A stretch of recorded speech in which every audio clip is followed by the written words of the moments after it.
ओम नमः शिवाय। देखो, ये जो युग चल रहा है, कलयुग चल रहा है। और कलयुग कोई पहला युग नहीं है।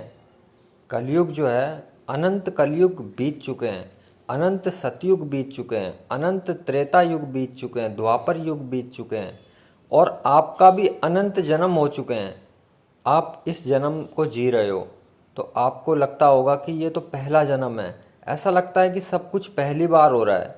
आप कहीं पे कुछ जाते हो, कहीं घूमने, तो आपको लगता है कि मैं पहली बार यहाँ घूमने आया हूँ।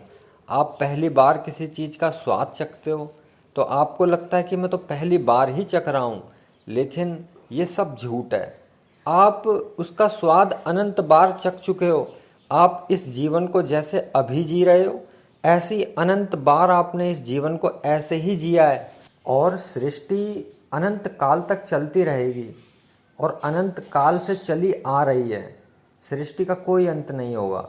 सृष्टि का अंत होगा और फिर दोबारा से सतयुग का आगाज हो जाएगा। कलयुग के बाद में अंत हो जाएगा और सतयुग से फिर दोबारा से एक नई सृष्टि चालू हो जाएगी।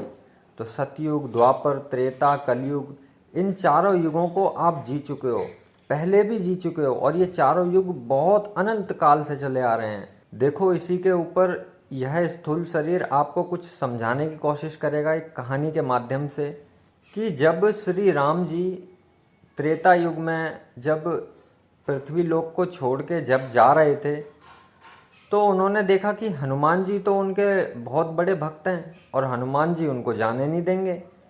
तो उन्होंने क्या किया, हनुमान जी को बहाने से हटाने के लिए वहाँ से, कि अगर ये रहेंगे पास में सामने तो ये मुझे जाने नहीं देंगे।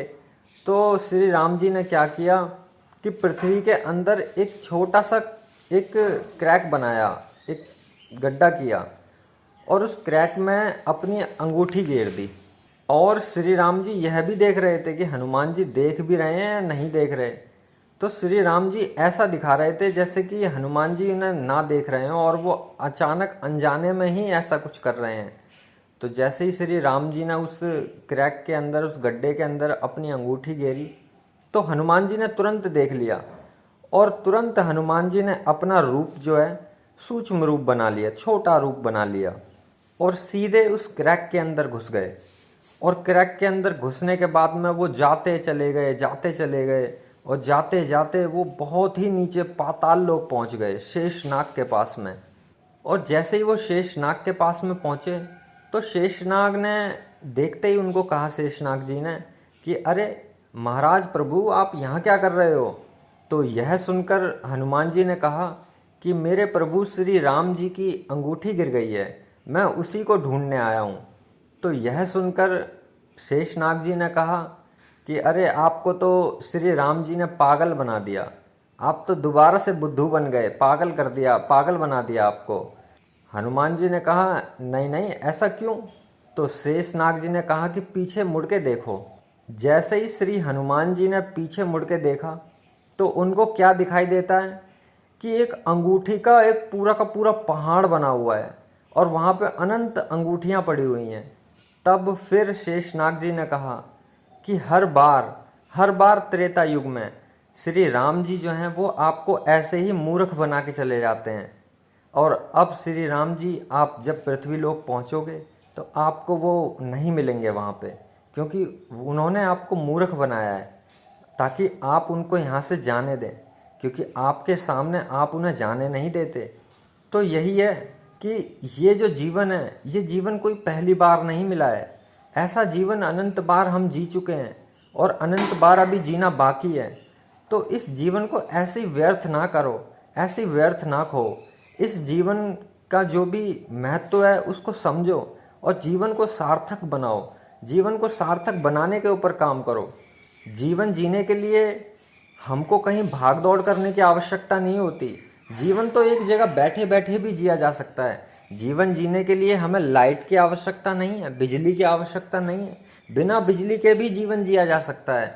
जीवन जीने के लिए हमें फ्रिज की, टीवी की, वॉशिंग मशीन की, इन सब की कोई आवश्यकता नहीं है। हम अपने जीवन को इन सब के बगैर भी जी सकते हैं। लेकिन अफसोस तो इस बात का है कि आज के समय हम इतने ज़्यादा निर्भर हो चुके हैं इन चीज़ों के ऊपर कि इनके बगैर जो है हम जीवन की कल्पना ही नहीं कर सकते।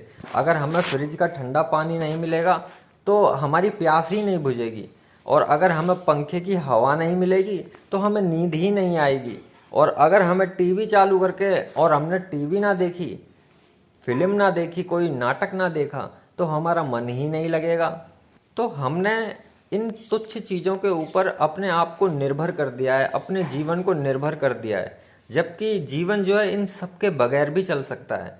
तो जीवन की सार्थकता को पहचानो कि जीवन को सार्थक कैसे बनाया जाए, उस लक्ष्य को खोजो और उस लक्ष्य पे काम करो। ये आलतू फालतू चीज़ों पे यूं ही समय बर्बाद ना करो, बल्कि प्रभु प्राप्ति की इच्छा के ऊपर काम करो। ओम नमः शिवाय।